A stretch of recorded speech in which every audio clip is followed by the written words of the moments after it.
Hi. And now you can ask me questions and I'll share a Zoom whiteboard and we'll go through after that variation of parameters and Euler equations. So, yes.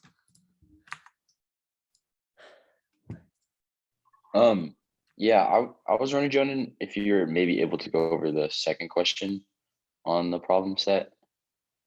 I'm just stuck on that. Yes. Like after solving for the complementary solution, I don't know where to go. Oh, you already got the complementary solution as the Euler equation? No, I just solved for, I just solved for y of c and SFC1 ET plus C2 plus E or times E to the negative T. That's it. Yes. And now I'm confused. So okay, sounds good. So we'll do that one. That was what I was probably going to do for variation of parameters anyway. I guess yeah, I can probably just start with that one. And I'll do the Euler part as well. Thankfully, it gives us both Euler equations and variation of parameters at the same time. So like we get double the math, which is terrible. I'm just kidding. I love math, so this is fine with me. But anyway, any other questions before I start going into things?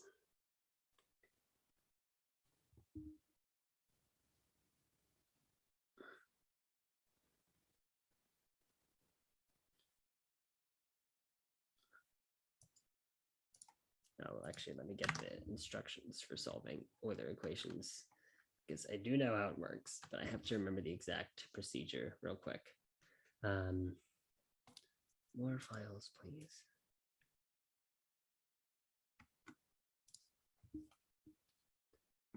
Second, 47. Nobody does page numbers right in PDFs. It makes me angry. Anyway.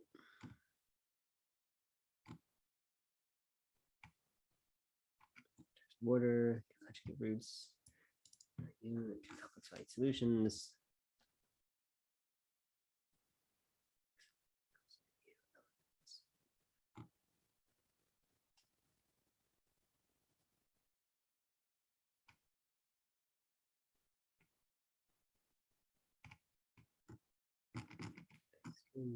Wait. So many cases to Euler equations. I forgot about the x less than 0 case.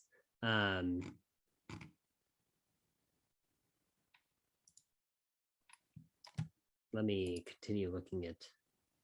Thankfully, the domain is x is greater than 0 for this Euler equation. Anyway, we're looking at problem 2 of problem set 3. I'm just going to stare at this a little bit longer.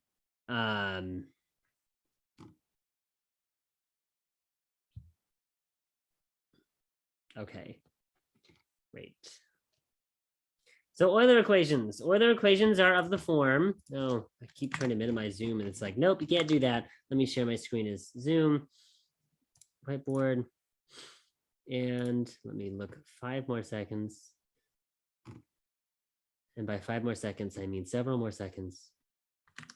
Okay, so an Euler equation, basically, at least the homogeneous part looks like this.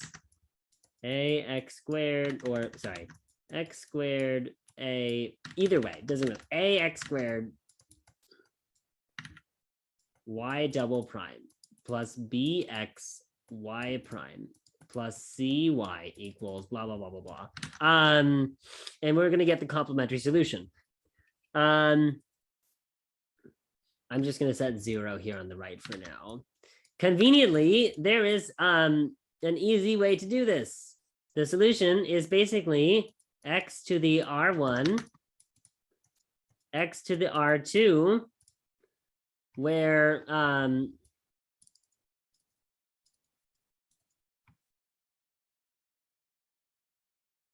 let me look at this real quick. Where AR to the R minus 1, AR times R minus 1 plus BR plus C equals 0. And if you were like, Jonan, how do you get that? If you are really unsure about how to get this equation and forget it randomly in the middle of the problem, So this is the characteristic equation for an Euler equation. You can perform the substitution, which is basically just the guess, x to the r equals y.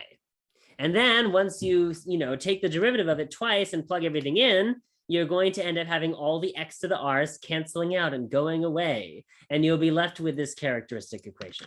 And you can solve for both r's. This is a terrible r here. I'm gonna make it better. I made it better. Look at that.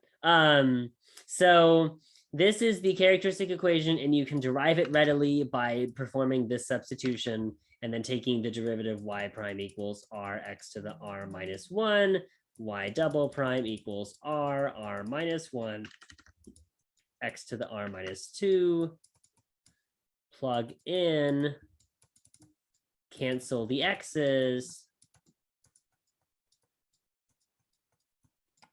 and you get this guy. Then you solve for r. So that's how you do an Euler equation if the domain is x equals 0. If domain is x is greater than 0. Now, if the domain is for some reason x is less than 0, set t equals negative x. Note that y prime of x equals negative y prime of t, y double prime of x equals y double prime of t, I believe. Let me check real quick.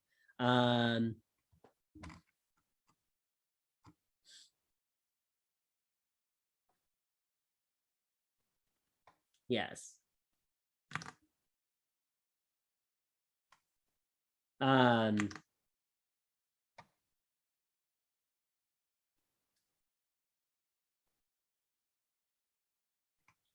Does this all work?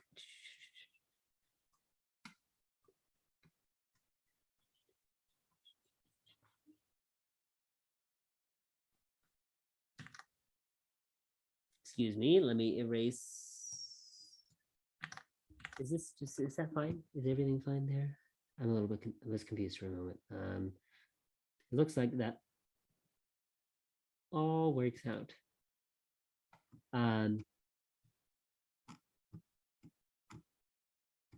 Okay, actually, this is dumb and a waste of time. Because when you do this whole t thing, it all comes out to be exactly the same in the end. So never mind. If domain is x is less than 0, you don't really need to do any of this, except that for mathematical rigor, you technically do. And then it becomes exactly the same equation. Let me write that in text. Plug it in. This becomes exactly the same equation.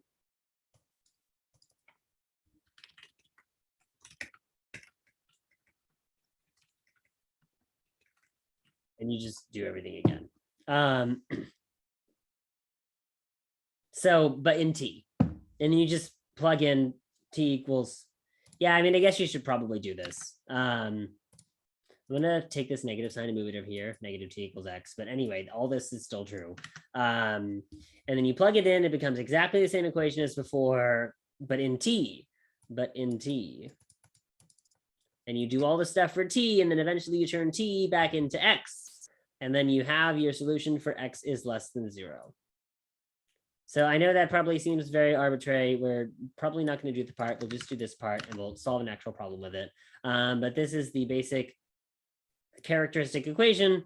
This is all superfluous. The main point is that you can perform this, this characteristic equation to get these two solutions, except in certain cases. So here are the 3 cases you can get from the characteristic equation. Any questions before I move on from the characteristic equation of an Euler equation?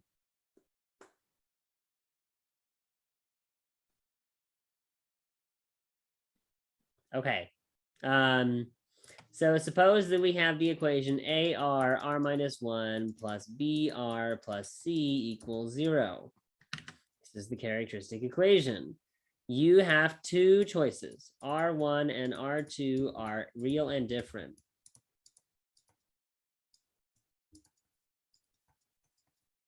then it's just x to the r1 and x to the r2. If there's just one real r, x to the r, and perform reduction of order. Unfortunately.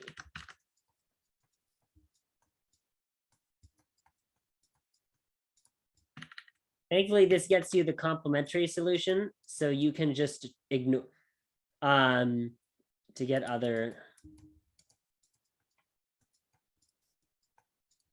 Because writing with all these words with mouths is hard. I'm just going to say, if you're trying to find the other complementary solution, you can ignore, if you just have the right side of the equation can be 0. So when you're doing an Euler equation and trying to get the complementary solutions, just ignore everything on the right for a while, even when you perform reduction of order, because you're trying to get the complementary solution, not the particular solution. So perform reduction of order with the right side equaling 0, even if it equals something else in this case. Because you're trying to get the complementary solution. The complementary solution is such that the right side equals 0 anyway. So when you're trying to find because this is all finding complementary solutions. So if you're finding the complementary solution, the right side is equal to 0 regardless. If you have two complex r's, wait, any questions?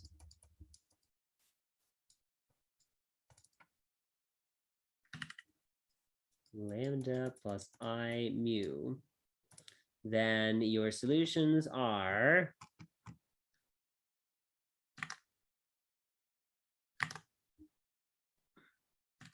y equals c1 x to the lambda cosine mu ln x. Let me know if you hear a large amount of noise, and I will ask, there's a TV in the other room. So if you hear noise, send it in the chat and I will ask them to lower it down. It's lambda sine mu ln x. And this is just silly. Don't know why it's like this. Well, I do know why it's like this, because the whole e to the x thing. But anyway, but this is the solution if you have complex r's. Okay, any questions about these three things that I think you basically just need to memorize, because that's most of ODE for some reason. A lot of these things are derivable, but then a lot of these things are just, you don't have time because it's a timed exam, and who's going to derive something in the middle of the exam? So it's worth memorizing these things. Variation of parameters, you're also going to need to memorize stuff for, but I will try and reduce the memorization as much as possible.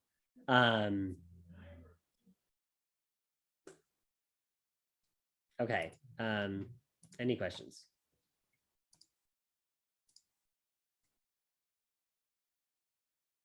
Okay, we are moving on to an actual example. The actual example being the one in the homework,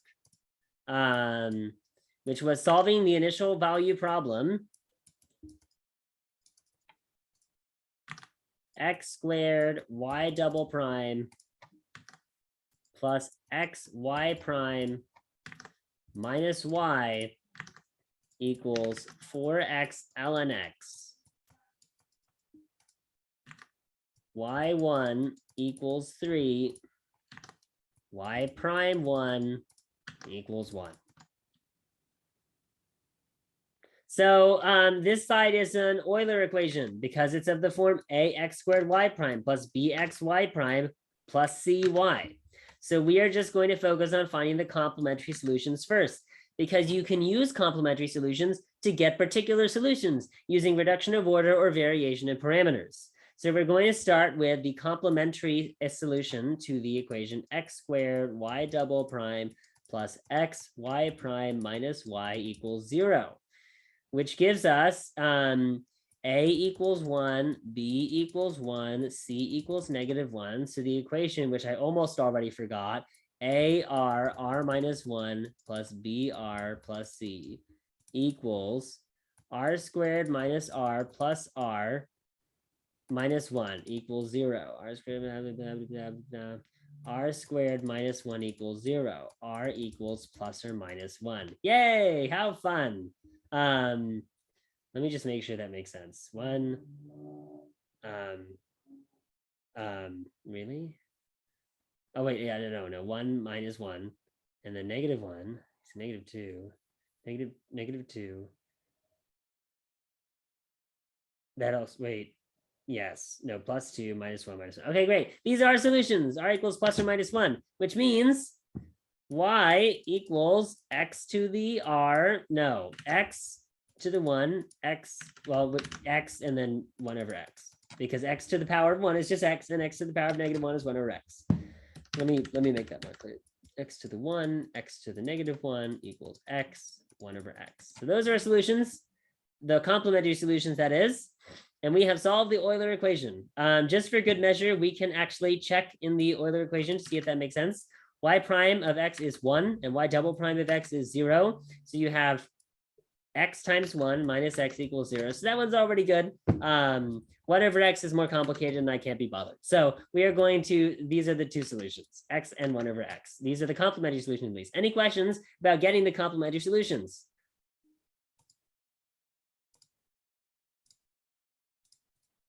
By the way, Jonah, yes, hello, yes. is that a BR plus C? Yeah, Okay. I don't know why I'm so bad at drawing R's. Oh, no worries. Thank you. BR. I had to adjust my other R earlier as well. Anyway, when I say things like I can't be bothered, I promise you can ask me any questions you want. I am just being lazy for the jokes. And the steps that can be skipped, I'm skipping. Skip without losing your focus. But if you do need me to unskip a step, I will unskip the step. But x and 1 over x are almost certainly the answers to this problem because the formula how to do it told us so. So these are our complementary solutions. So really, the total complementary solution is equal to C1x plus C2 over x. That's the complementary solution of the equation. Now, we can solve the entire equation using the method of variation of parameters. But before I do that, I'm going to teach you the basic formula for solving a variation of parameters equation. So we're just going to put this whole question on the back burner for a bit. Variation of parameters works if you have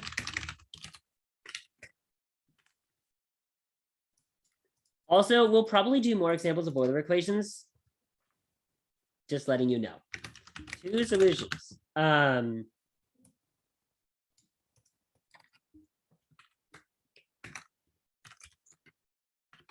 just write it all. Okay, it just automatically filled it out. Lovely. So if you have y1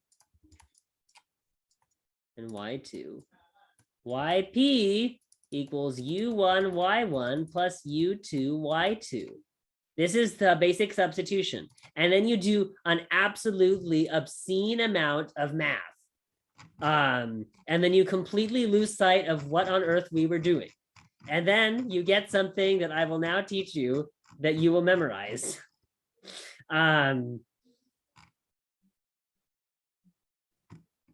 So let me see if I can just get that. You end up having the following differential. You end up having the following linear equation. What is the following linear equation?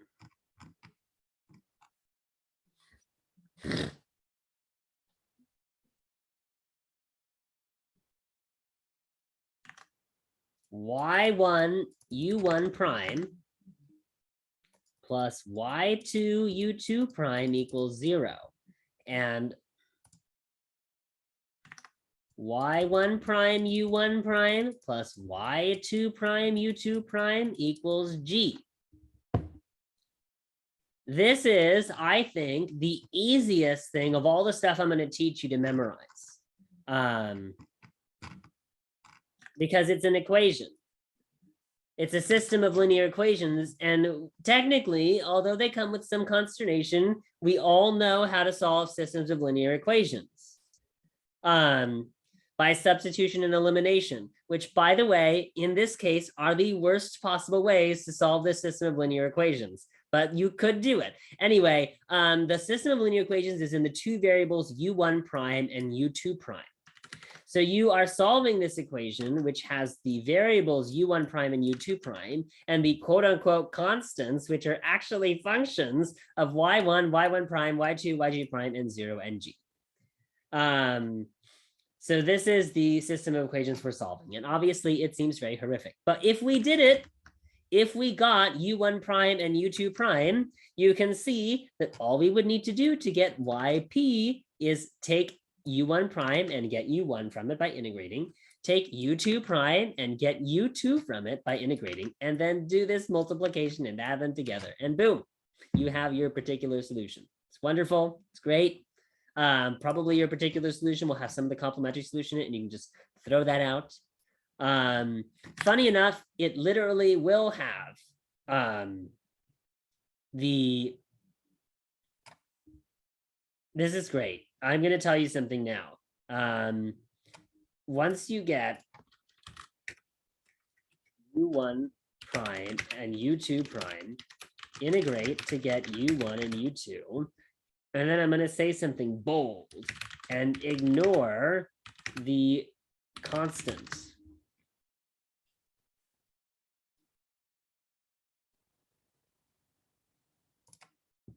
Because the constant, if u1 has a constant term in it, well, that constant term is going to multiply by y1, and y1 is the complementary solution, so you just get rid of it. Anyway, you'll see that visibly when we do it. I won't ignore the constant when we actually do the problem, but you can ignore the constant. Integrate to get u1 and u2 and ignore the constant, and then plug in to get yp. Now, the main question is, how do you solve this absurd linear equation? Because it's not really a linear equation, Jonan, you say correctly, somewhat. It's an equation with lots of functions in it. You can use something wonderful called Cramer's rule. And if you are a math major, I am mad at you if you don't know what Cramer's rule is. But if you're an engineering major, I understand. I'm still a little bit mad at you, but not really. Cramer's rule is a wonderfully clever rule that allows you to use calculators to solve systems of linear equations. Cramer's rule allows you to take a bunch of determinants. So I will tell you how Cramer's rule works for a basic linear system of linear equations. And then we're going to apply it in a slightly more complicated way to this system of linear equations. So Cramer's rule says, if you have some, ax plus by equals c, and dx plus ey equals f. Actually, this is stupid. I'm gonna write it in a better way. No, that was dumb. Anyway, okay. Ax, bx, cy, dy, e. Now it looks prettier. So suppose you have this system of equations. You can solve this system of equations by setting up three determinants. D is a determinant which is composed of the coefficients of the left side. A, C, B, D. So this is the coefficient determinant. Then you set up the X determinant. The X determinant is, one second. Just have to make sure that I'm correct because it's been a bit since I've used Cramer's rule.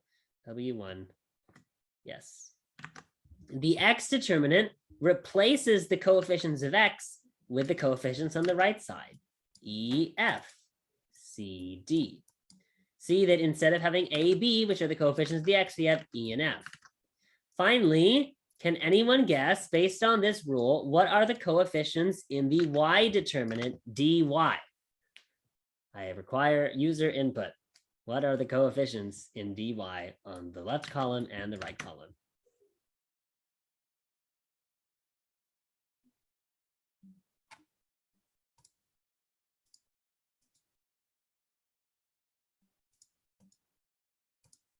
I'm receiving no user input. Is this thing broken? I'm just kidding. Remember, to get the determinant for a specific variable, you take the coefficients of that variable, in this case, C and D, and you replace them with the constants. So you get EF here. Okay, A, B here.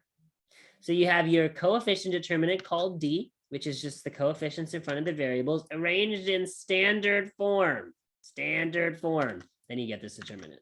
And then the determinant for one variable, which is the coefficient determinant, but you replace the coefficients of the one variable with the constants.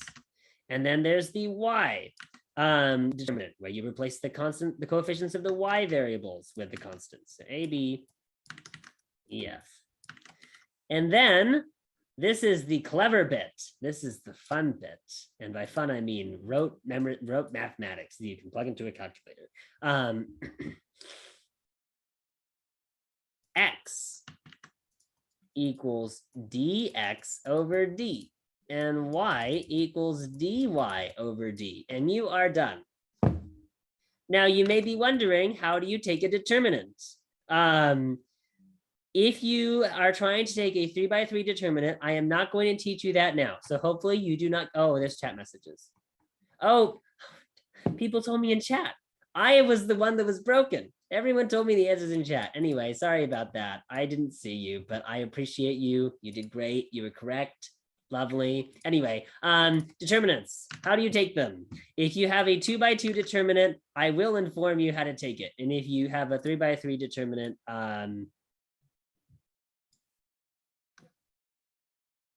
not today. So if you have some determinant, A, B, C, D, you cross multiply. This is equal to AD minus BC. You cross multiply and you subtract. I call it cross multiply because it's a mnemonic. You multiply the cross here and you subtract multiplying the cross here, AD minus BC. So let's suppose I'm just going to do a quick example, Kramer's rule, where we have like, I don't know, 3x plus 2y equals 5. This is going to be terrible, by the way. And then 4x plus y equals 1. Then d equals 3, 4, 2, 1. dx, by the way, start telling me in chat what dy is going to be. And this time I will actually look at the messages. Dx is equal to 5, 1, 2, 1.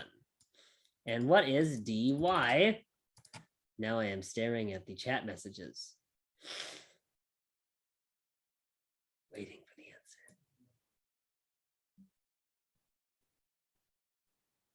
3, 4, 5, 1. How do I interpret that? Ah, yes. 3, 4 for the first column, because the x components are allowed, and then 5, 1 for the right column. Okay, now to actually multiply these out, d is equal to cross multiply 3 times 1 minus 2 times 4, which is -3. Dx is 5 minus 2 is 3. And dy is 3 minus 20. Oh, God. Which is -17. Everything was fine until -17 showed up. Anyway, x is equal to, what did I say? Dx over d. That's 3 over -3, which is a lovely, wonderful -1. Y is equal to dy over d, which is -17 over -3, which is 17 over 3. I am sad. Thank you for coming to my TED Talk. So that's how you use Kramer's rule for a basic system of linear differential equations. Now, it turns out that the way you use Kramer's rule for a system of equations that has a bunch of functions in it is exactly the same. But instead of constants, you have entire functions. So, I guess I'll show you how you do that.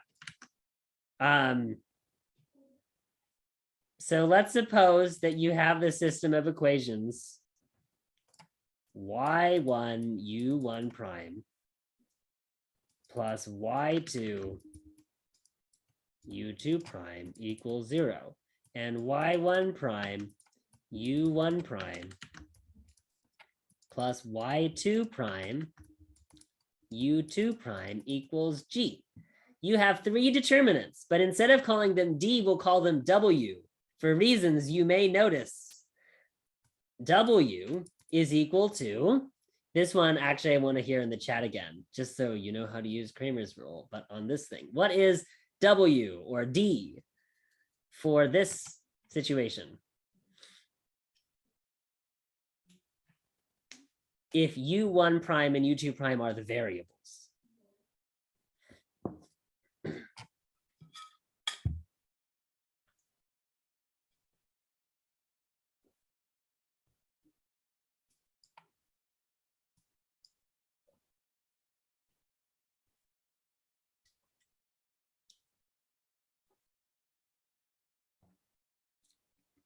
Good. They are the following: y1 prime, y2 prime.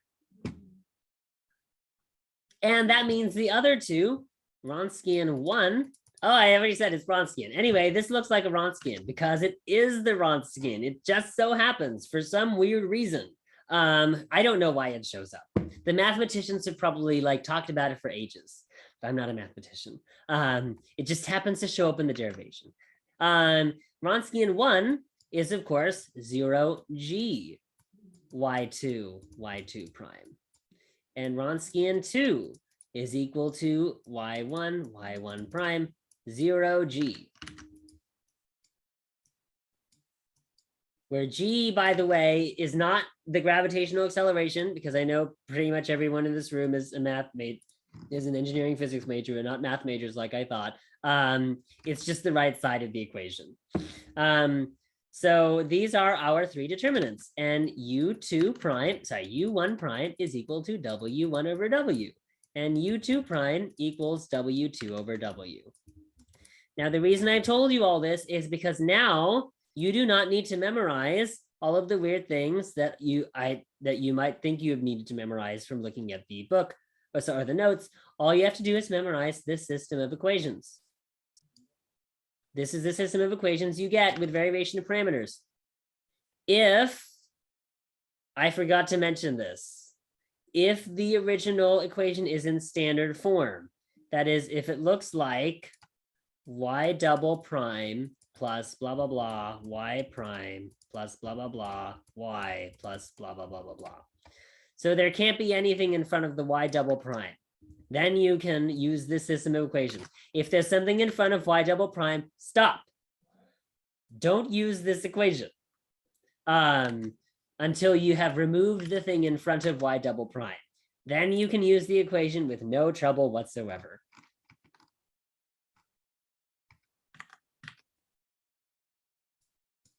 Anyway, let me look for a second. So once you have this system of equations, you can solve it using Cramer's rule, which you've just learned by taking these three Wronskians. These aren't really Wronskians, but whatever. Taking these three determinants and then plugging them in for u1 prime and u2 prime. And then get u1, get u2, and then you get yp equals u1 y1 plus u2 y2. And you get the particular solution. So that is the procedure. So we are going to use that now. Does anyone have any questions before I move on to do an example?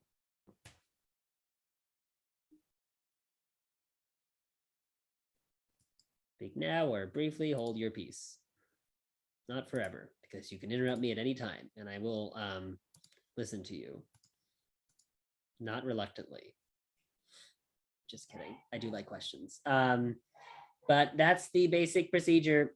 The Wronskian is, talking about Cramer's rule, it's just an extra bonus because it's the only really way to feasibly solve these things. So really you do have to do it because I don't want you to have to do substitution and elimination on a system of equations involving functions. But anyway, we are going to move on to the original equation we had before. So we had this big thing. So I'm just going to copy all this stuff.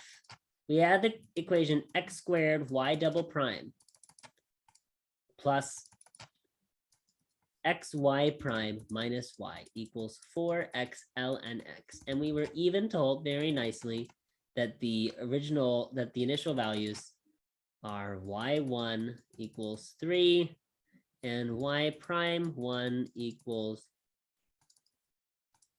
1. And x is only greater than 0. Yay, hurrah. So we don't have to do the weird thing where we substitute x equals negative t. Anyway,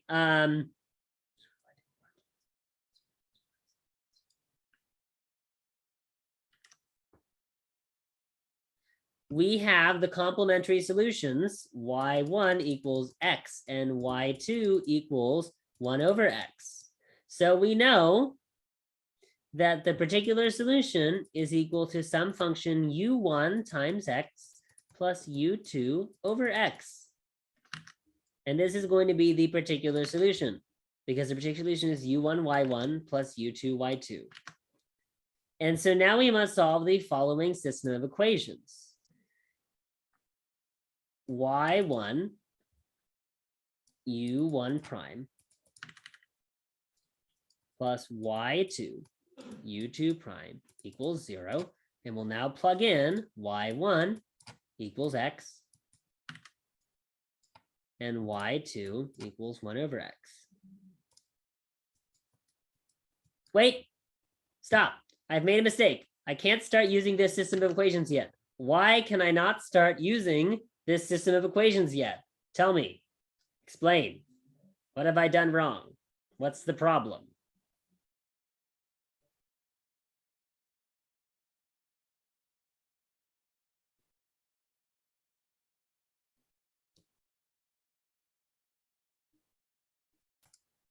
It's not in standard form. Great. So now we need to convert it to standard form before I can perform all the stuff that I did. So I'm going to move it downward. We're going to convert it into standard form by dividing everything by x squared so that we get y double prime plus y prime over x minus y over x squared equals 4 ln x over x. And this is standard form. Lovely. Now let's just confirm in our minds that at least x works as a solution to this equation. If y1 equals x, y double prime equals 0, so this goes away, y prime equals 1. So x over x squared is 1 over x, and 1 over x is 1 over x. 1 over x minus 1 over x is 0. So these are still solutions to this differential equation, which makes sense. They should still be solutions to the differential equation. They should still be complementary solutions. And it's good to know that x works because 1 over x probably works as well. Again, not going to bother trying to check. So now we can use the following system of equations. Wait, what do you mean we have two variables now?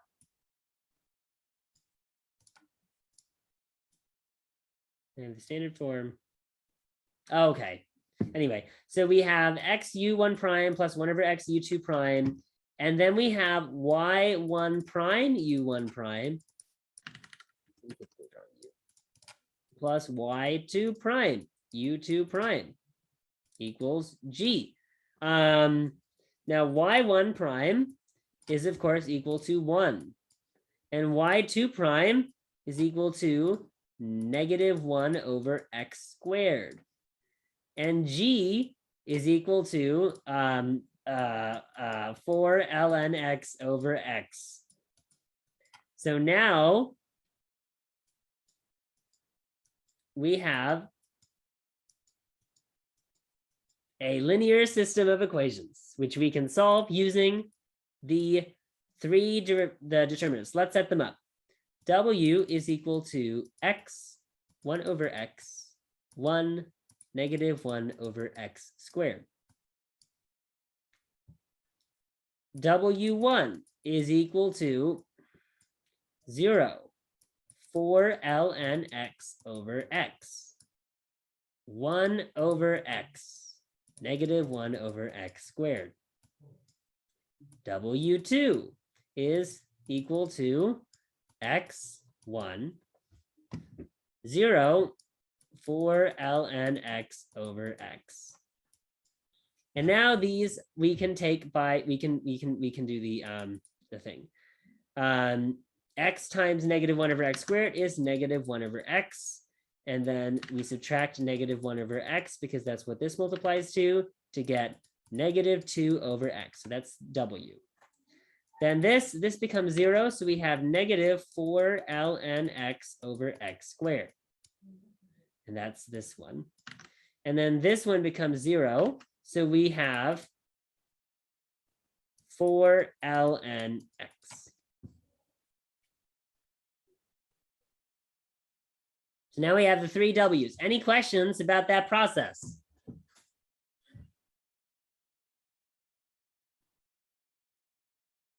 Okay. So now we have that U1 is equal to W1 over W. So let's see what W1 and W are. W1 is -4, sorry, this is U1 prime, 4 ln x over x squared all over -2 over x. So this is equal to 2 ln x over x. So that's U1 prime. And we have to somehow take the integral of that. How exciting. And then we have U2 prime is equal to W2 over W, which is equal to 4 ln x over -2 over x, which is equal to -2x ln x, which we also have to take the integral of. So this is interesting. And hopefully we'll go okay. So I'm going to take each of these integrals on a separate page because that's probably the only way to keep myself sane. That didn't work at all. I was really hoping that would work. Anyway, so why don't we try and take the integral on this page of the first one? What is the integral of 2 ln x over x dx? And I am going to, how would you integrate this? It's now time for, don't do integration by parts. How would you integrate this? Any thoughts? Because you're probably gonna have to do this one day yourself. So try time to remember your integration techniques. Think through all the integration techniques you know, because that's what you do whenever you have a weird integral. Think through each of your integral techniques and figure out if any of them will work. You have a few. You have integration by parts. You have partial fractions. You have trig substitutions. You have U substitutions. So will anything,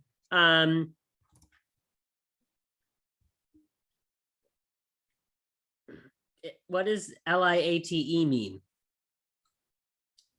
Is this another integral technique that I never knew about?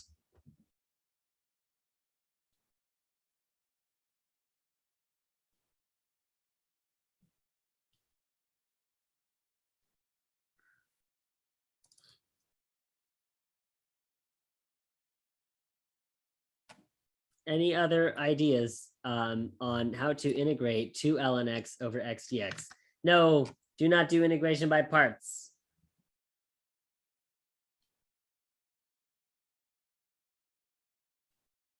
Well, I wonder if you could. If dv equals 1 over x dx, then you get u equals ln x dx. Sorry, if u equals ln x, no, that wouldn't work at all. No, not integration by parts. There's a u substitution you can do. What's the u substitution? What is the u substitution you need to do to solve this integral?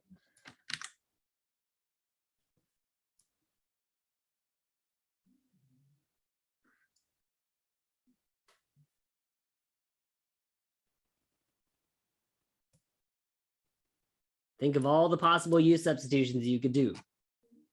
U equals ln x. Good, Peter. So if u equals ln x, then du equals 1 over x dx. Isn't that exciting? Look how easy this is going to become to solve. This is equal to the integral of 2u du, which is, of course, u squared, which is, of course, ln x. So that's that one, excuse me, ln x squared, and that's equal to u1. Okay, now it's time for u2, which is going to be more complicated because it's, unless you can think of a clever substitution, of which I can't, then we need to do integration by parts for that one. And I'm going to do it in orange. I love orange. You'll never catch me wearing it. Okay. The integral of -2 x ln x. So we're just going to focus on x ln x. Let's suppose, let's try a couple things. Let's suppose that u equals ln x, du equals 1/x dx, dv equals x dx, and v equals x squared over 2. v du is nice. Okay, great. So that's what we're going to do. Oh, wait. Yes. Okay, lovely. So then the integral of x ln x dx is equal to uv, which is x squared ln x over 2, minus the integral of v du, which is x squared over 2 times 1/x dx. So this is equal to x squared ln x over 2 minus 1/2 x dx. So this is x squared ln x over 2 minus x squared over 4. I'm going to do a little bit of simplification. This is x squared 2 ln x minus 1 divided by 4. You may be wondering, Jordan, how did you do that? Did you need to do that? Why did you do that? I will tell you, I don't know, but it worked. So I'm pretty sure this is correct.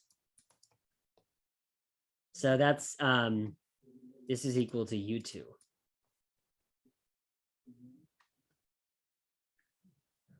And now we are almost done.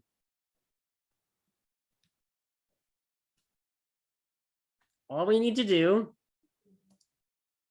is plug it into here.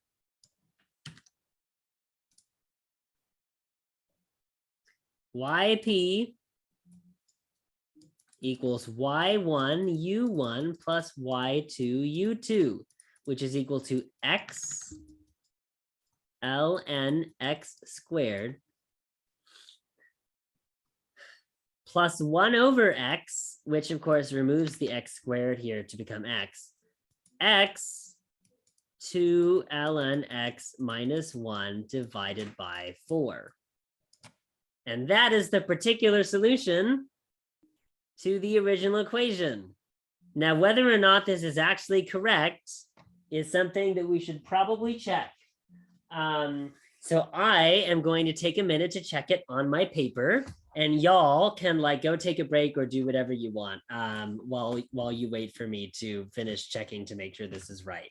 Because you're probably not going to have time to do in the exam, so we'll make sure I've not, done anything horrible or stupid or bad before I send you off with the theory that this is actually the correct answer when it's not. So see you when I'm done. I'm just going to mute my. I'm going to pause the recording. Resume recording. There is one small issue that you need to note, and it is that if you multiply x into this equation here, you get negative x over 4. But if you recall,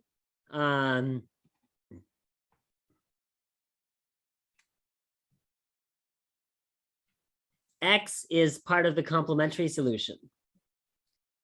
So really, this should just be x ln x squared plus x ln x over 2, because this goes away. Because that's just x times negative 1/4, which being part of the complementary solution should just poof away into the distance. and then everything works out. Let me just confirm that that's correct. Super fast. This doesn't matter. This doesn't matter. This doesn't matter. This still matters. You're just left with ln x over 2. Yeah. And then this doesn't matter. This doesn't matter. This doesn't matter. This doesn't matter. That does matter. Okay, I am having some issues with this solution, actually. There are some problems, which is concerning because we worked very hard on this answer and would not like it to be wrong. So the fact that it is doing things that we don't want it to do is distressing to me. I'm sure that I did these steps right. Everything else cancels out. So why doesn't 5x over 2? Of course, those x4s cancel out because they're supposed to. And so what is going on? -1. We did this. We set this correctly. The standard form has that.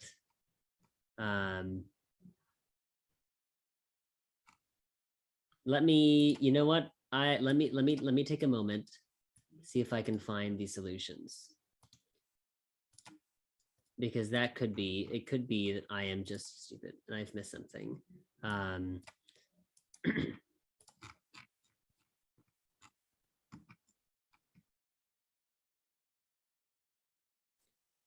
Oh.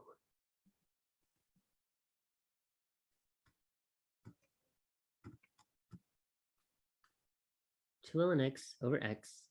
Let me pull back the whiteboard to check my. I will tell you what things were definitely right.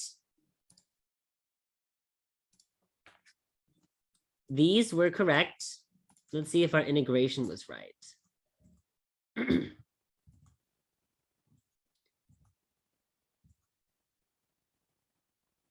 This one is the correct integration. And then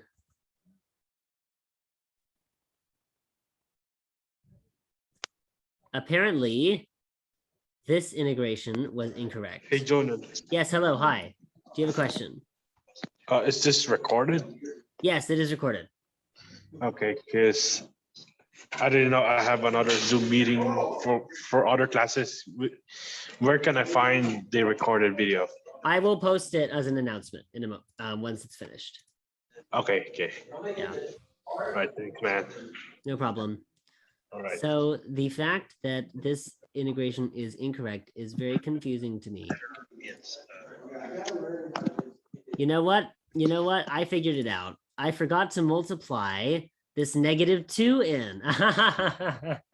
Oh no, why didn't anyone point that out to me? But it's my fault anyway. When I took this integral, the integral of x ln x, I just got this and then I was like, okay, we're done. But I forgot that we originally had this -2 outside. So let me just slap a -2 here. And then what we get is going to be x squared ln x plus x squared over 2. And that is the correct U2. So if we multiply in this whole, y1, et cetera, and then we multiply the 1 over x here, we get the equation x ln x squared plus, and then 1 over x times this, because this is U2. So x times U1, and then 1 over x times all this, which gives us x ln x. Sorry, I forgot the negative sign here, because I continue to be dumb. Sorry, minus x ln x plus x over 2. Let me make sure that that's right. Lovely. So this gives us the particular solution x ln x squared minus x ln x plus x over 2. And Dr. Jan's solution says that's right, so I'm not going to check it. But that was the issue, is when I took this integral, I just did something dumb and forgot that I also had a -2 there when I was doing the integration by parts. But otherwise, everything is okay. And then she says that you can absorb this x over 2 because it's similar to the complementary solution. Okay, so now we have the particular solution, which makes me a happy Jonan because we actually got it right this time. The particular solution is all this, but we can cross out the x over 2. And now we can finally get the total solution. Y, sorry, let me just move my whiteboard, equals C1x plus C2 over x plus x ln x squared minus x ln x. Exciting, wonderful, it all worked out. And now all we have to do is use the y1 equals 3 and y prime 1 equals 1. But I'm not going to do that because the initial value problem part is something you should already know how to do. And we're not tutoring that in this section. But does anyone have any questions about variation of parameters or this particular use of variation of parameters? Which was terrible. If not, we'll do another variation of parameters problem, and then we'll do another Euler methods problem.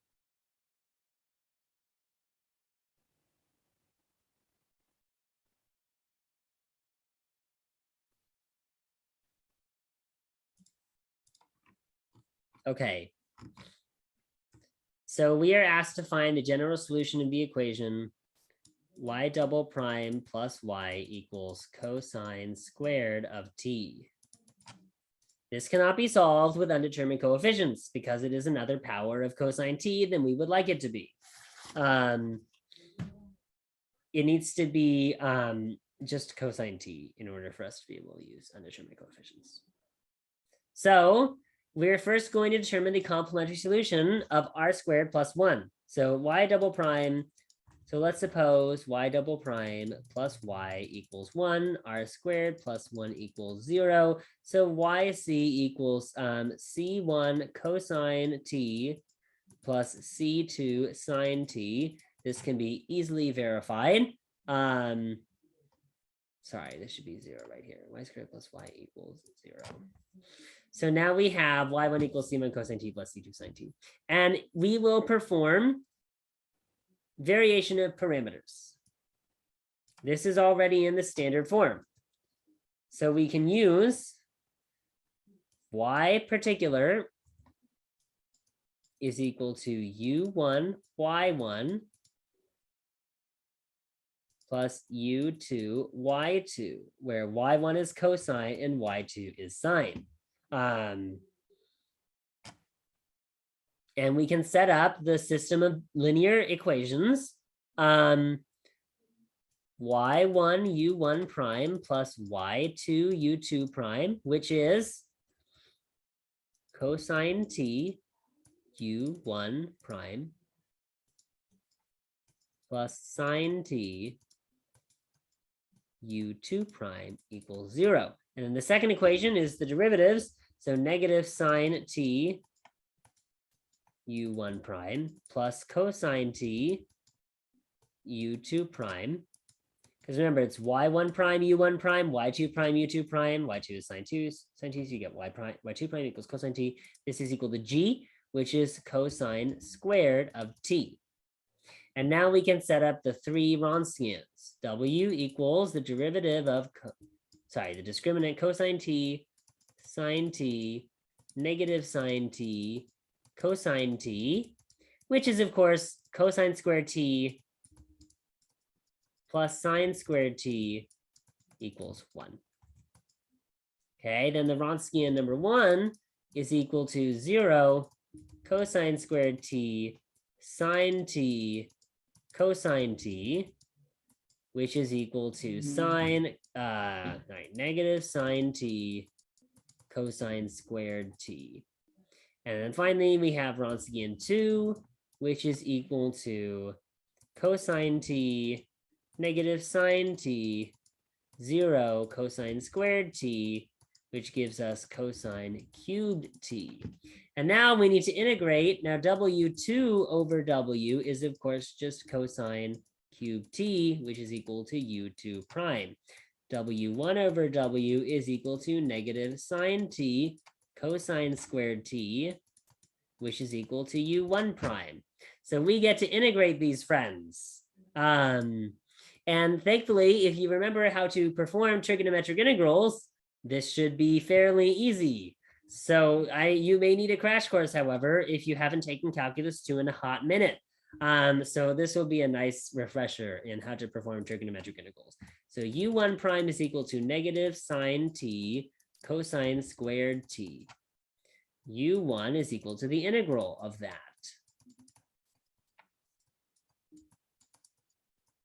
Now we can perform a simple U substitution where U equals cosine t.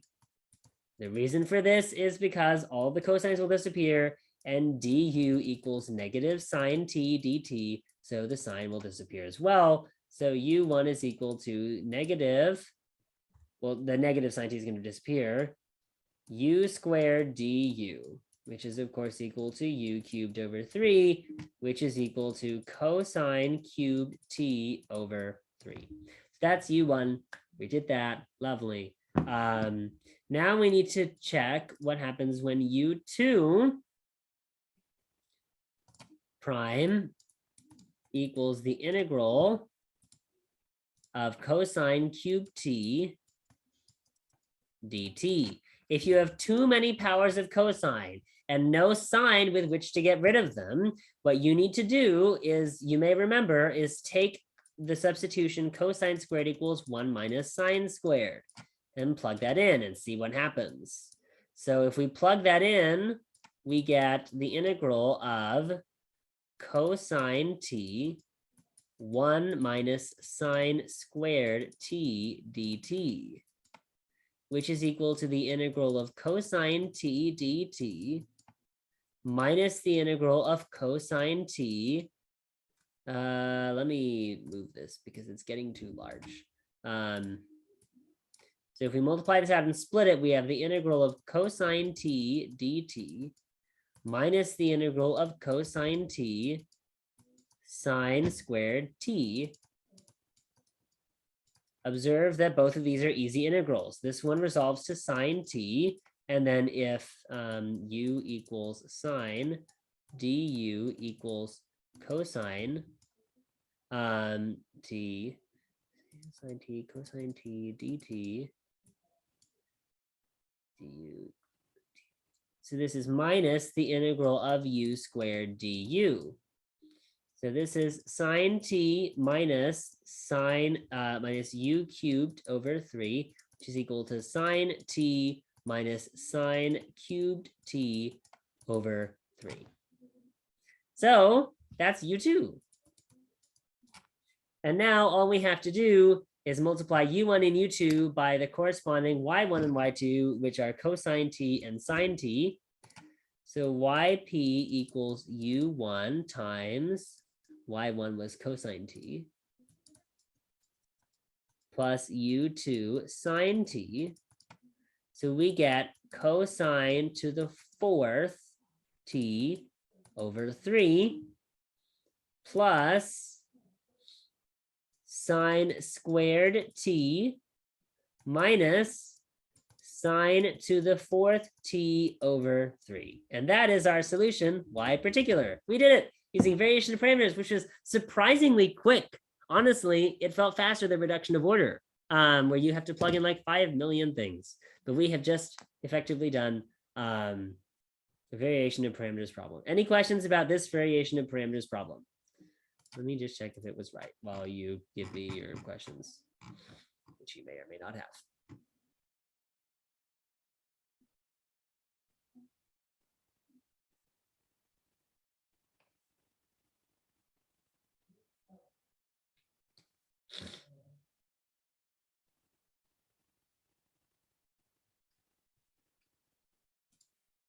Dr. Yan does an extra thingy where she factors out this difference of squares. So I'm just gonna do that real quick. So we have this written as sine squared t plus 1/3 cosine to the 4th t minus sine to the 4th t. And what she does is she factors this out as a difference of squares. This is equal to sine squared t plus 1/3 cosine squared t plus sine squared t cosine squared t minus sine squared t. And obviously this is just 1. So in the end, we get sine squared t minus 1/3 sine squared t, which is 2/3 sine squared t. And then we get plus 1/3 cosine squared t, which is plus 1/3 cosine squared t. And that's equal to y particular. So that's our particular solution in a simpler manner. Any questions about the variation in parameters? This was just a quick little fun thing she did because she likes math, and I was compelled to do it because I like math too, unfortunately. Anyway, any questions about that?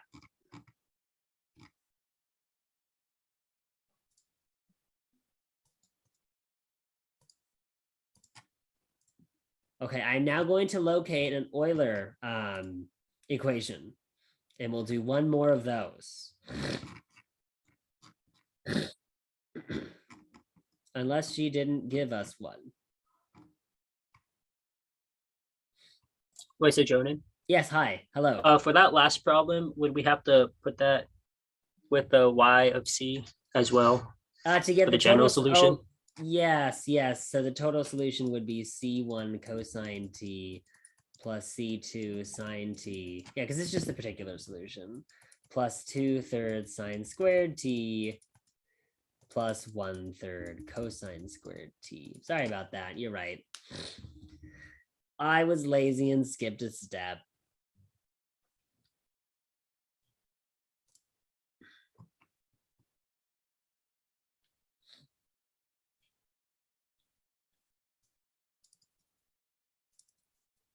This method of variation in parameters. Why did you not give any?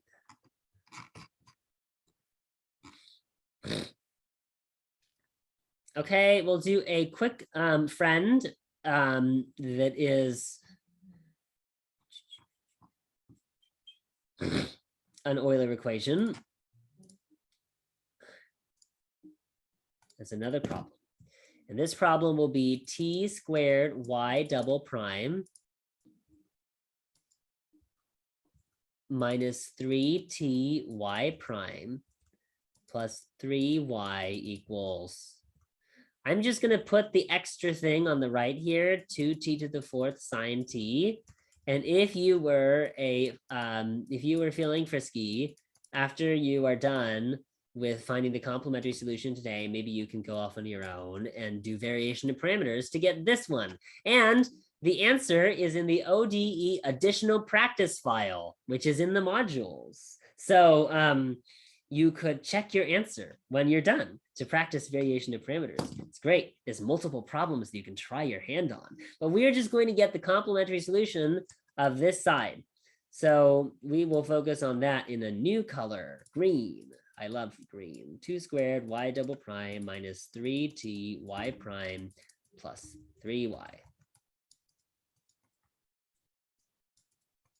Does anyone remember the characteristic equation for an Euler equation? Because this is something you need to memorize anyway. If you haven't memorized it, check in your notes and then try to memorize it while you read it. But tell me in the chat or say it out loud.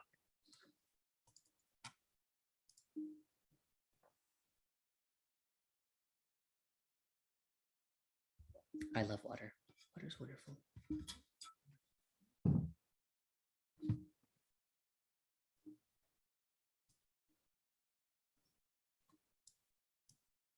Okay, so the characteristic equation for an Euler equation is r minus 1 plus br plus c equals 0. So this simply resolves to r minus 1 minus 3r plus 3 equals 0, which resolves to r squared minus 4r plus 3 equals 0, which gives us the nice solutions r minus 3, r minus 1, r equals 3, 1. And therefore, we have the two solutions, y equals t cubed and t. For t is greater than 0. This only works if t is greater than 0. If t becomes less than 0, then we need to perform the substitution. So this is for the domain t is greater than 0. And those are the complementary solutions. Let us suppose that we had the domain t is less than 0. What would we do? We would need to perform the substitution negative x equals t. So we just come up with another variable. And then y double prime of t equals y double prime of x. And y prime of t equals negative y prime of x. So now we'll plug all that in. And we'll get, well, t becomes negative x, so we get negative x squared. Y double prime t equals y double prime x, so we'll just write y double prime. Then we have minus 3. T becomes negative x, so negative x, and then y prime becomes negative y prime, so negative y prime, and then finally plus 3y equals 0. Then this resolves to x squared y double prime, and then all these negatives cancel out to get negative 3x y prime plus 3y equals 0. And you can clearly see that this is exactly the same equation as this one, but it's in a different variable. So we know that y is equal to x cubed x, but now we need to switch it to t. So y is equal to negative t cubed negative t for t is less than 0. And this is of course equal to negative t cubed negative t. Now you may be wondering, this seems silly because you're just going to introduce the constants y equals negative, c1t cubed plus c2t. And you would be right. So we didn't need to do this. Honestly, I have no idea what is the point of the whole t is less than 0 situation in the Euler stuff, because it seems to just result in exactly the same I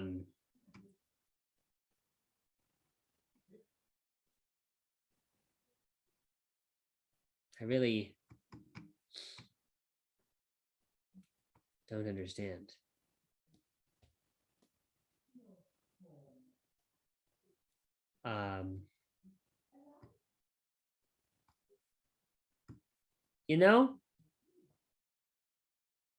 It turns out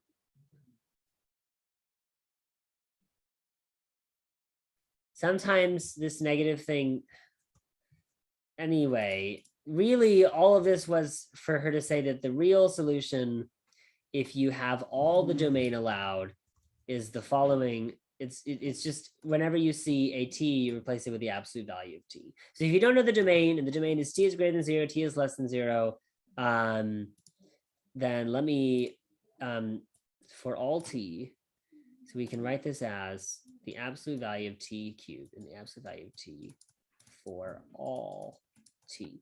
So y equals c1 absolute value of t cubed plus c2 absolute value of t.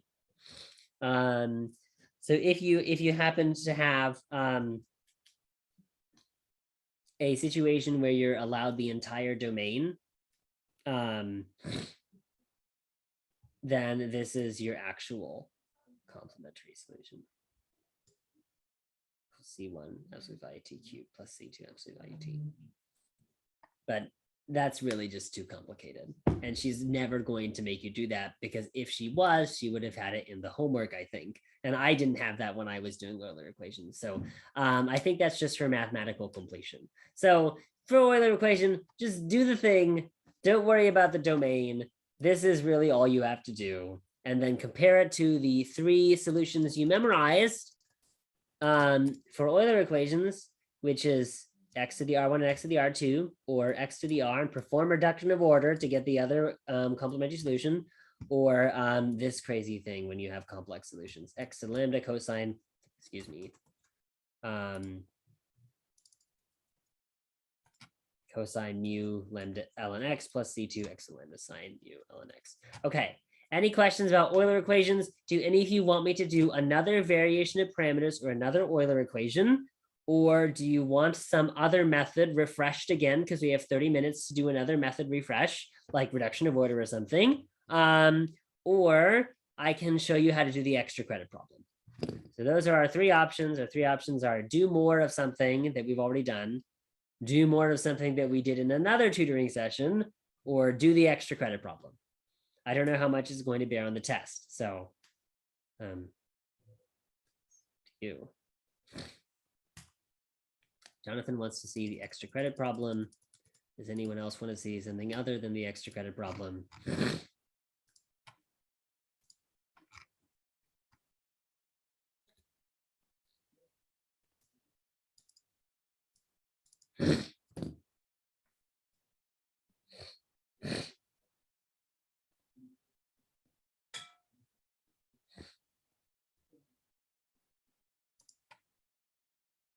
Okay, so the extra credit problem is the following differential equation, and it's a fun one.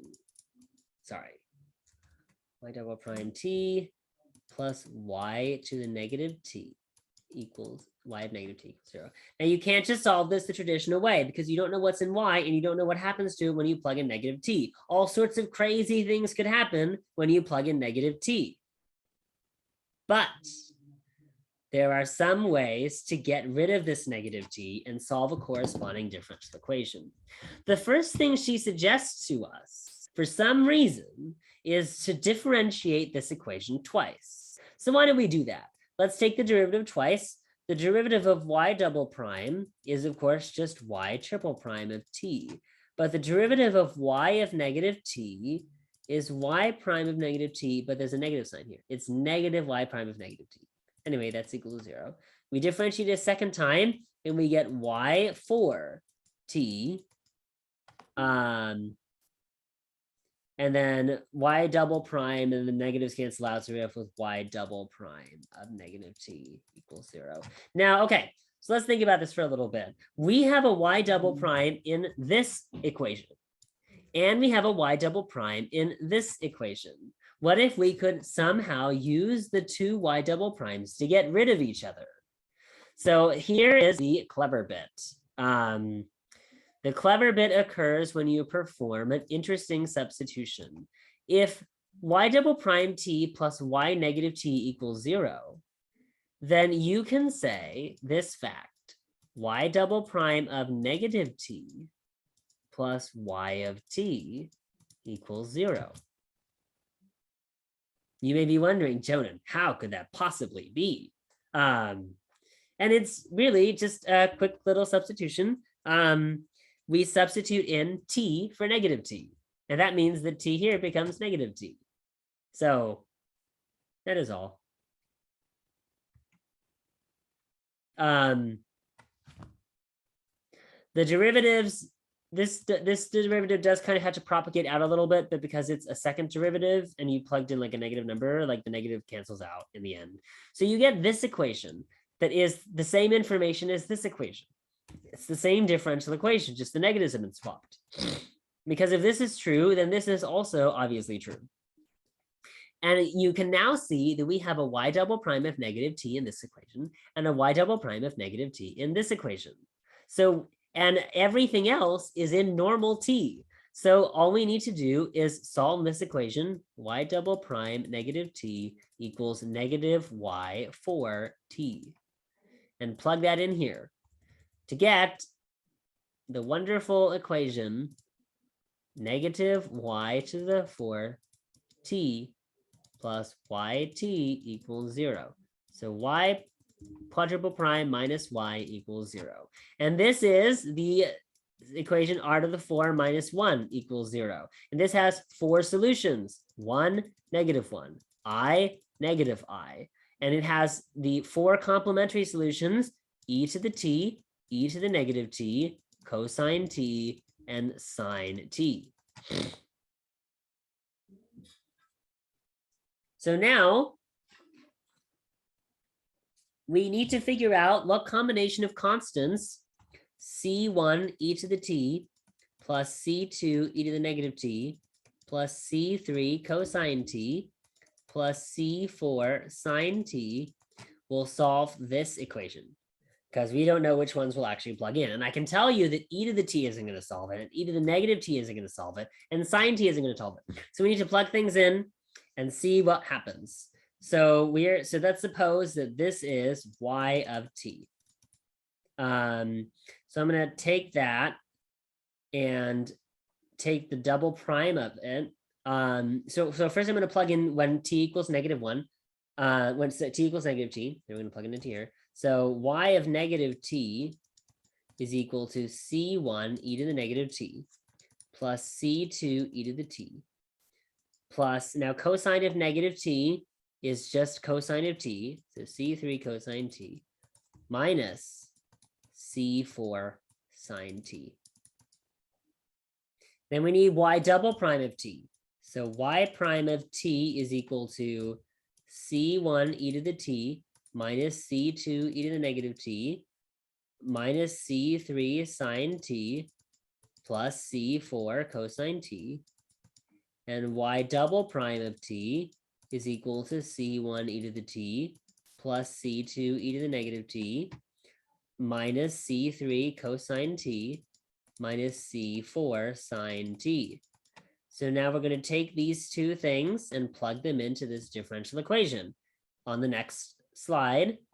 So we have c1 e to the t, it's y double prime of t, plus c2 e to the -t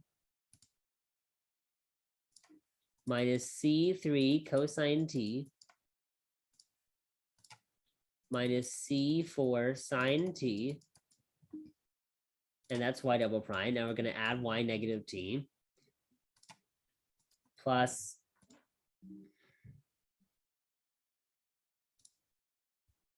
and this is the fun bit, c2 e to the t.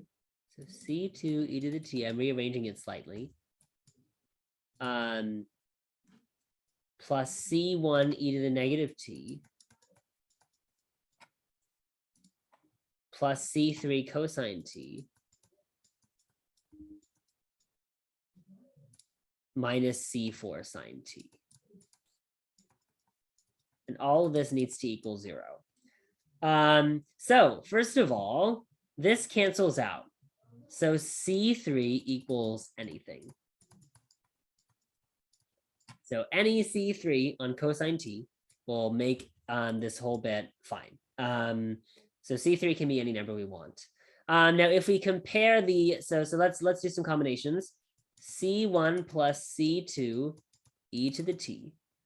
And then plus C1 plus C2 e to the -t minus 2C4 sine t equals 0. Now, clearly, there's no sine t on the right. So C4 needs to equal 0. Also, there's no e to the -t or e to the t on the right. So C1 plus C2 also needs to equal 0. So C1 equals -C2 is a situation that will cause this equation to be correct. C4 always needs to equal 0, and C3 can be anything. So we'll set up two constants. We'll set up A1. A1 has a constant A1. If we have constant A1, then we'll say that C1 equals A1 and C2 equals -A1. And then we'll have the next constant A2. And A2, C3 equals A2. A2 can be anything. A1 can also be anything. And finally, C4 equals 0. And we are left with the following general solution. Y of t equals a1 e to the t minus a1 e to the negative t plus a2 cosine t. And this is the general solution to the differential equation shown here.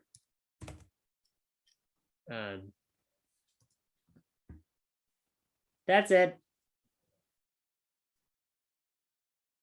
I know it seems like a lot of it. I took like 3 tries to solve this when I tried it last Tuesday. And then I actually didn't do this more rigorous method of determining these constants. I just guessed. I just tried them all. And then I was like, e to the t doesn't seem to be working, and e to the negative t doesn't seem to be working. But what if I combined them in a clever way? And then I just threw something at the wall and it stuck. But it turned out I could do this rigorous thing too to get the solution, which I got when I was doing my weird guess and check. Guess and check is fun, but if you don't have time, don't do that. But anyway, so if you face a weird extra credit question on the exam that involves a negative t, you might be able to do a thing where you plug in negative t for t. If you do that, you should probably check that your derivatives bear out that negative sign. If this was just y prime instead of y double prime, and you plugged in negative t for t, you would probably have to put a negative sign out front. Because if y prime of t is y prime of t, y prime of negative t probably is negative y prime of t. So you would have to plug in a negative sign. But because it was y double prime, when we plugged in negative t for t, the negative just got absorbed. And so the clever bit was switching out the signs so that what we had here could cancel out something that we had here, or really right here. These y double primes and negative t canceled out, and we lost them. And then we were left with a nice simple looking equation, y to the 4th minus y equals 0. Okay. Any more questions? We have 17 more minutes in which I could do like any other kind of problem you wish, from reduction of order to undetermined coefficients to variation of parameters. I could even finish this problem if you wanted me to, using the general solution t cubed in t. So those are all possible options. But otherwise, we can just stop. So that's up Are to you able to quickly Yes? do problem 3 on the problem set? Oh, problem 3 in the problem set. Oh yeah, you weren't there when I did it. Well, yes, yeah. So sorry. I think I accidentally pressed ask to unmute on someone. But we can do problem 3 again. And I will show you how to use Euler's equation. I know Grace wasn't there for that. Euler's equation to get the 6 roots of r to the 6th plus 64. So Jonathan, you were there for my complex variables lecture on last Thursday, right? Yeah. And I talked about how complex variables can be represented as arrows. And that when you multiply complex variables by each other, their angles multiply by each other. So we have the equation y6 plus 64y equals 0. This has the complementary equation r to the 6th plus 64 equals 0. R to the 6th equals negative 64. We are looking for the 6th root of negative 64, but there are 6 of them. Y occurs when we write negative 64 in polar form. So Jonathan, if this is negative 64, do you recall how to write negative 64 in polar form?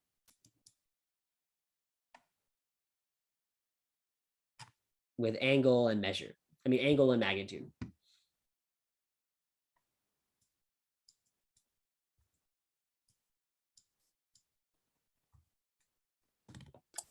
I'm blanking right now. So that would be the magnitude 64 and the angle 180 degrees. Oh, okay, yeah. Now there is a special secret way to write this. which is 64 e to the I pi. So this is the secret true polar form, where the angle goes up here as radians. So pi is 180 degrees in radian form, and then 64 is just the measure. So this is the actual polar form. But this is the polar form we use for engineering because it's easier to work with. And we don't need silly complex numbers in our math, except that we do all the time anyway. But 64 e to the I pi is a representation of negative 64. Now, I will now tell you a equation you're going to need to memorize that she taught you during class. And it is the equation for the nth root. If you have some complex number,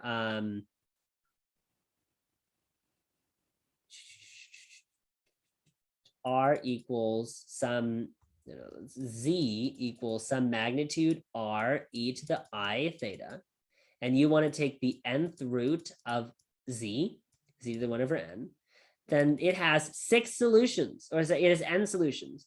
It has r to the 1 over n, e to the I, theta over n, plus 2k pi over n, where k equals 0, 1, 2, ... n minus 1. So you have n solutions, 0, 1, 2, ... n minus 1. And those are the 6 roots. So if r to 6 is equal to 64 e to the I pi, and we are trying to take the 6th root, then this is equal to 64 to the 1 over 6 plus e to the I pi over 6 plus 2k pi over 6. K equals 0, 1, 2, 5. Sorry, this isn't plus, this is times. So this is equal to 2 e to the, so I'm just going to say all 6. So there's e I to the pi over 6, 2e, and then so if k equals 1, this is 2 pi over 6, so I 3 pi over 6, right? Because k equals 1, 2 pi over 6 plus pi over 6 is 3 pi over 6, which is just pi over 2. And then if k equals 2, you have 4 pi over 6 plus pi over 6, which is 5 over 6, so 2 e to the I, 5 pi over 6. And then for k equals 3, that's 6 pi over 6 plus pi over 6, which is 7 pi over 6. So you have 2 e to the I, 7 pi over 6. And then if k equals 4, you have 8 pi over 6 plus pi over 6, which is 9 pi over 6, which is 3 pi over 2. This is 2 e to the I, 3 pi over 2. And finally, if k equals 5, you have 10 plus 1, which is 11. So you have 2 e to the I, 11 pi over 6. Do you have any questions yet about how I used this equation that you need to memorize to get to these 6 solutions for R? No, I'm pretty clear on that.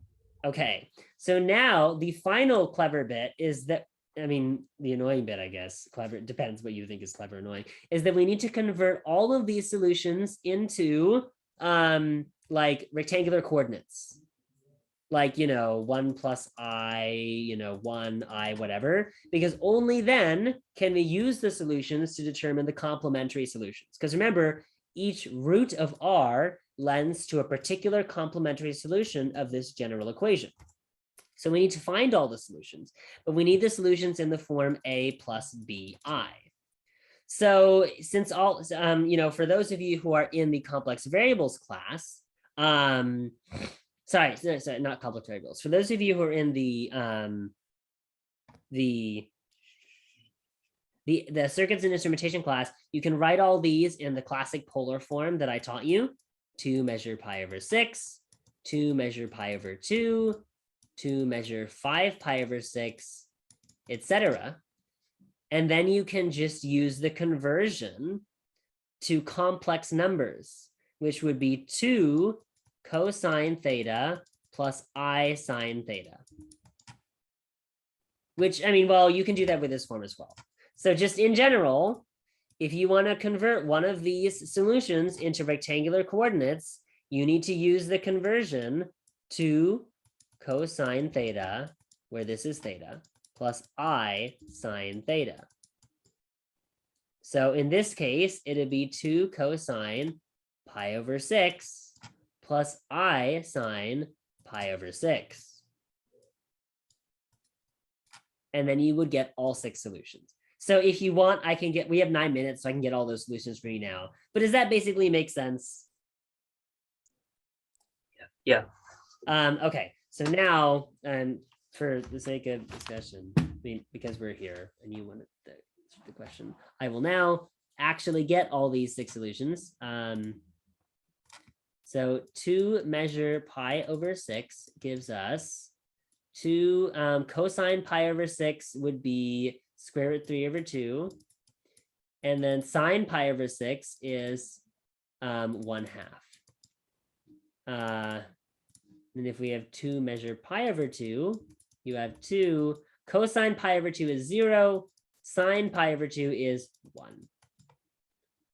Then if we have to measure 5 pi over 6 on the unit circle, that should be 2 negative square root 3 over 2 plus I over 2. And then if you have to measure 7 pi over 6, then you get 2 negative square root 3 over 2 minus I over 2. And then for 3 pi over 2, to measure 3 pi over 2 is 2 cosine 3 pi over 2 is 0, sine pi over 2 is I negative 1. And then for 11 pi over 6, you get 2 cosine of 11 pi over 6 is square root 3 over 2, sine is negative 1/2. So let's simplify all these further. This is square root 3 plus I. This is 2I. This is negative square root 3 plus I. This is negative square root 3 minus I. This is negative 2I. And this is square root 3 minus I. Now, we need to convert all of these into actual solutions. And you'll notice that, remember, when we have complex solutions like square root 3 plus I and negative square root 3 plus I, negative, we need to have them in pairs. And those pairs are plus or minus the I value. So we have 3 solutions here. We have plus or minus 2I. You can see that here. So that's the first pair. And then we have square root 3 plus or minus I. You can see that here. That's the second pair. And then you have negative square root 3 plus or minus I. And this, of course, lends to 3 sets of solutions. This here gives us C1 cosine 2t plus C2 sine 2t. Do you agree? I'm going to assume you agree. Yeah. And then this gives us e to the square root 3 cosine t, let me give it C2 cosine t plus C3, sorry, this should be C3 cosine t plus C4 sine t. And then we have e to the negative square, sorry, this should be t over here.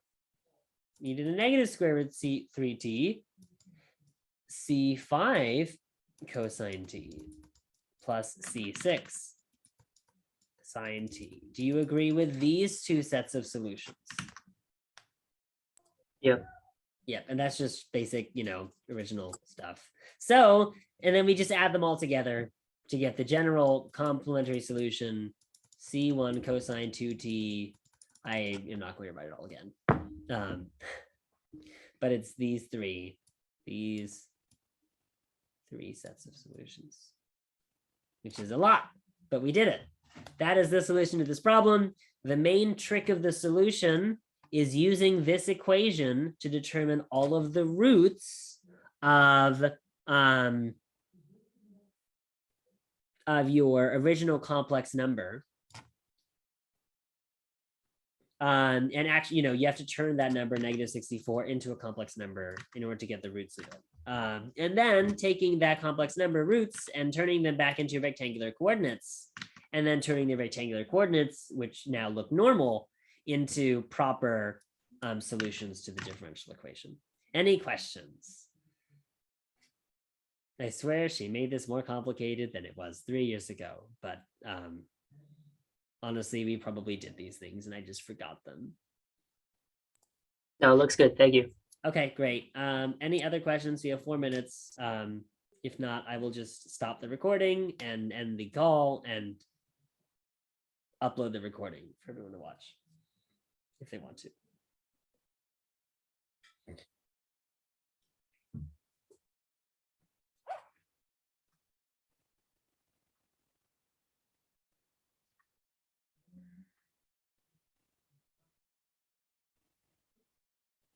No? Okay, great. Well, thank you all for participating. I wish you the best of luck on the test. Yeah. I hope it goes well. Thank you. No problem.